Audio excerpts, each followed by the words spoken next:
Hey guys, Elle here. If you don't know me, I'm the office admin at EDAC. I'm joining you from my lounge room. Welcome. So obviously things have been looking a bit different the last few weeks and months, but it's really exciting to see that restrictions are easing somewhat. Lots of EDAC ministries slowly able to start returning in some capacity.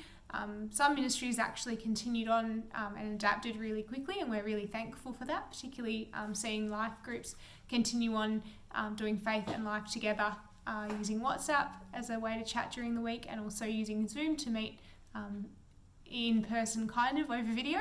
And so that's been really encouraging to help us along as we start getting things rolling again. We've done up some EDAC guidelines, and that covers things like how to sanitize the areas that we're using and leave them for the next group, how to wash our hands properly, how many people are allowed in each room. We have posters up at the church to help with that.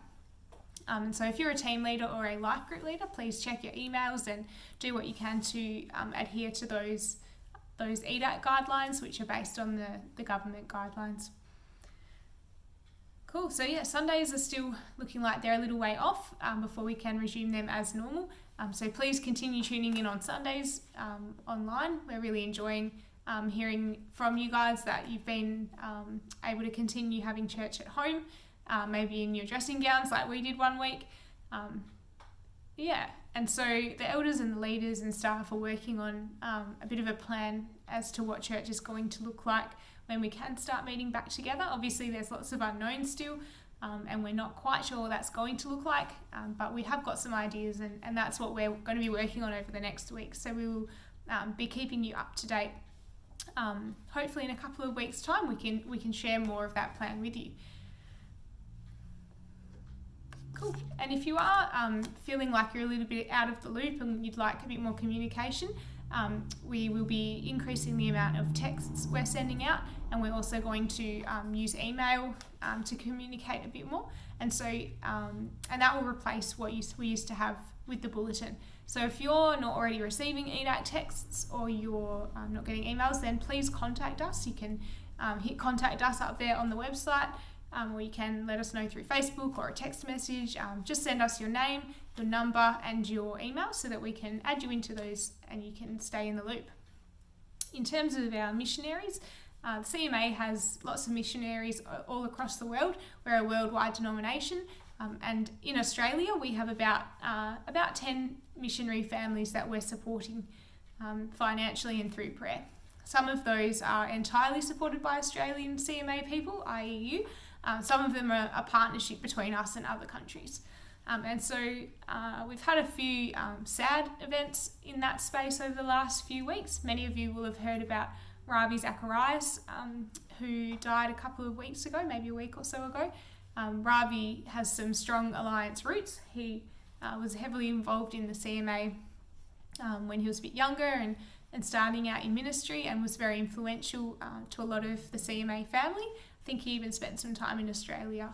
And so, it's very sad to hear of his death, especially as it was happened quite quickly toward the end there. And his ministry will be really missed. He was a great apologist and evangelist, but thankfully he's been doing a lot of work to equip the next generation to continue his calling and his ministry. So that's a real blessing for the church. We've also had one of our CMA partnered missionaries, Cecilia Cohen, pass away about 2 weeks ago. She also was fighting cancer and was back in Chile undergoing treatment for that and had a heart attack. And so that's also been a real blow to the CMA in Chile and in South America. Cecilia was very involved in the Bible House over in Israel, in Beersheba. And so, we'll wait and see what happens in that space now that she's not able to continue that. And please keep both Ravi and Cecilia's families in your prayer, and their ministry. We've also had Alison and Stuart Beery and their family return from ministry in Peru. These guys were an Australian CMA supported mission, and they started up a church amongst urban professionals in Peru. And so that's been a really interesting journey. They've been doing that for almost a decade. And before that, they were also doing missions. So they haven't actually really been home in about 20 years. They've had 3 children, and they're now transitioning back into life in Sydney. They're renovating their house, and it's been a very emotional time for them. They said that most days there's tears when they had to leave Peru. They had to drag their daughters away from their friends, sobbing. So it's been a really difficult time, even now that they're back in Australia. Transitioning back into life here has been hard for them. So please do continue to pray for them. Stuart is going to be looking for work, and Alison's looking at studying counselling at uni, and the girls are transitioning back into school. So yeah, please pray for them as they look for a church as well, somewhere where they can belong and also serve God. Yes.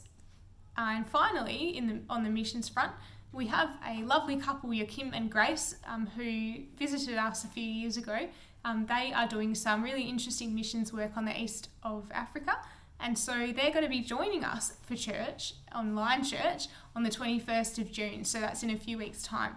And it's really important that day for you to tune in at 9:30 so that you're on time, because we'll be hearing from Joachim and Grace, and then we're going to have a Zoom meeting after the service where we can ask them questions and have those answered, a big Q&A session. And so we're really looking forward to trying that out and seeing how it goes, and being able to connect with them in that way. So we'll be sharing a bit more about that, but that's something exciting to look forward to. So I hope you've enjoyed that little snapshot of a few of our Australian missionaries. And yeah, thanks for listening. Hope that you also enjoy Russell's sermon up next. It's a really good one.